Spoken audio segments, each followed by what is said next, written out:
Class 8-এর ছাত্রছাত্রী, অবশ্যই তোমরা ভালো আছো প্রত্যেকেই।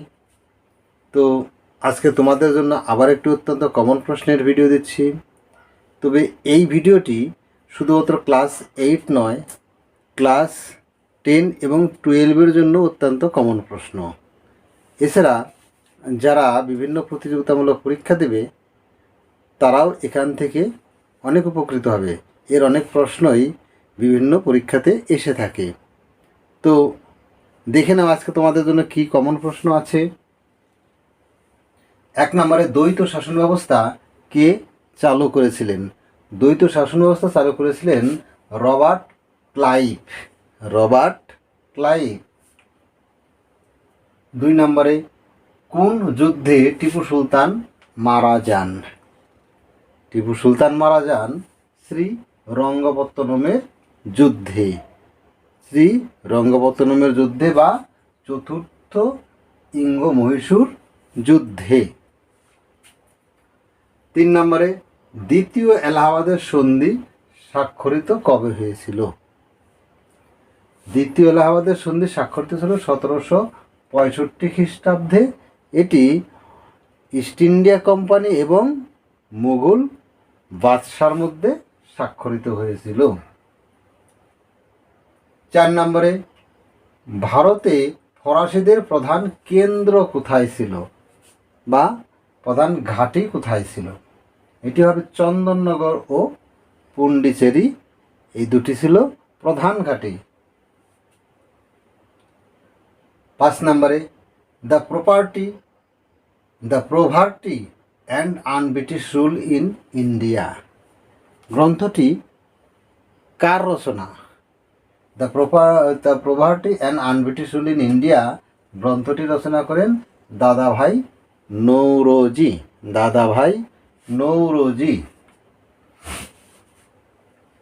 6 নম্বরে জোসেফ ডুলফে কে ছিলেন? ভারতের ফরাসি গভর্নর ছিলেন জোসেফ ডুলফে।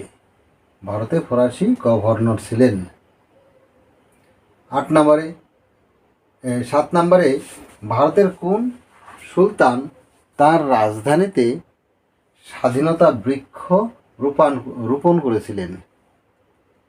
টিপু সুলতান তার রাজধানীতে স্বাধীনতা বৃক্ষ রোপণ করেছিলেন। তিনি ফ্রান্স থেকে এই স্বাধীনতা বৃক্ষ নিয়ে এসেছিলেন। 8 নম্বরে বক্সার যুদ্ধের সময় বাংলার নবাব কে ছিলেন? বক্সার যুদ্ধের সময় বাংলার নবাব ছিলেন মীর কাসিম। 9 নম্বরে মেকলে মিনিট কত খ্রিস্টাব্দে প্রকাশিত হয়? মেকলে মিনিট 1835 খ্রিস্টাব্দে প্রকাশিত হয়েছিল। এটি মেকলের প্রতিবেদনও বলা হতে পারে।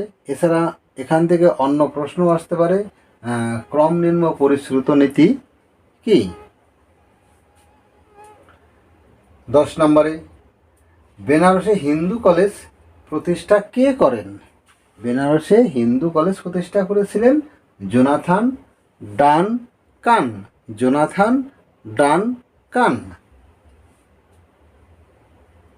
11 নম্বরে চিরস্থায়ী বন্দোবস্ত কে চালু করেন? চিরস্থায়ী বন্দোবস্ত 1793 খ্রিস্টাব্দে লর্ড কর্নওয়ালিস চালু করেছিলেন। এটি জমিদার ও সরকারের মধ্যে সরাসরি স্থাপিত হয়েছিল। 12 নম্বরে আধুনিক ভারতে প্রথম জমি জরিপকারীর নাম কি? আধুনিক ভারতে প্রথম জমি জরিপ অর্থাৎ জমি মাপজোক করেন ফ্র্যাঙ্কল্যান্ড।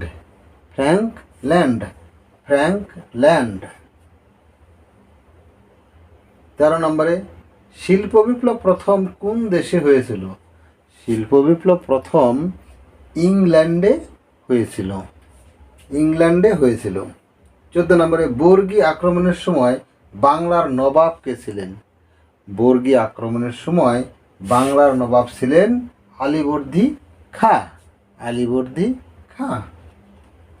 15 নম্বরে ভারতে কোন শিক্ষানীতিকে ম্যাগনা কার্টা বলা হয়? 1854 খ্রিস্টাব্দে প্রকাশিত উডের ডিসপ্যাচকে ম্যাগনা কার্টা বলা হয়। উডের ডিসপ্যাচকে ম্যাগনা কার্টা বলা হয়। 16 নম্বরে কলিকাতা বিশ্ববিদ্যালয় কবে প্রতিষ্ঠিত হয়েছিল? কলিকাতা বিশ্ববিদ্যালয় প্রতিষ্ঠিত হয় 1857 খ্রিস্টাব্দে।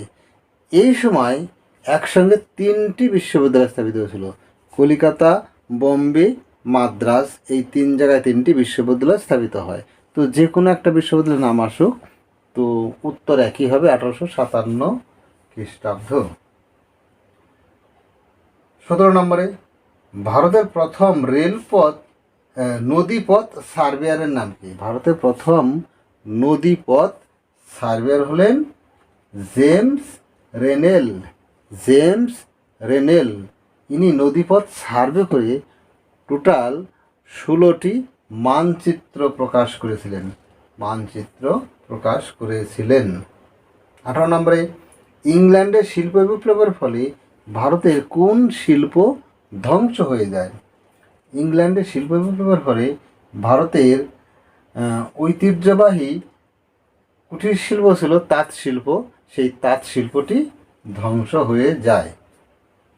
19 নম্বরে মারাঠাদের শেষ পেশোয়ার নাম কি? মারাঠাদের শেষ পেশোয়া ছিলেন দ্বিতীয় বাজিরাও। দ্বিতীয় বাজিরাও। 20 নম্বরে ভারতের কোন যুদ্ধে ফরাসিরা চূড়ান্তভাবে পরাজিত হয়েছিল? তৃতীয় কর্ণাটকের যুদ্ধে বা তৃতীয় ইঙ্গো ফরাসি যুদ্ধে, যে যুদ্ধটা 1757 থেকে 64 পর্যন্ত 1764 পর্যন্ত হয়েছিল। তো আজকে এই 20টি অত্যন্ত কমন প্রশ্ন দিলাম। ক্লাস 8, 12 অবশ্যই দেখবে এবং মুখস্থ করে নেবে। আর ক্লাস 10-এর জন্য এখান থেকে অনেক প্রশ্ন এসে থাকে, ক্লাস 10-এরাও এই প্রশ্নগুলো দেখবে। তো আজকে এই পর্যন্তই। সামনে আবার একদিন অন্য কোনো ভিডিও নিয়ে আসবো। আর চ্যানেলটি যদি বা ভিডিওটি ভালো লাগে অবশ্যই সাবস্ক্রাইব করবে, কারণ সাবস্ক্রাইব করলে পরে যে কোনো ভিডিও সঙ্গে সঙ্গে তোমাদের কাছে চলে যাবে। তো আজকে এই পর্যন্তই। বাই।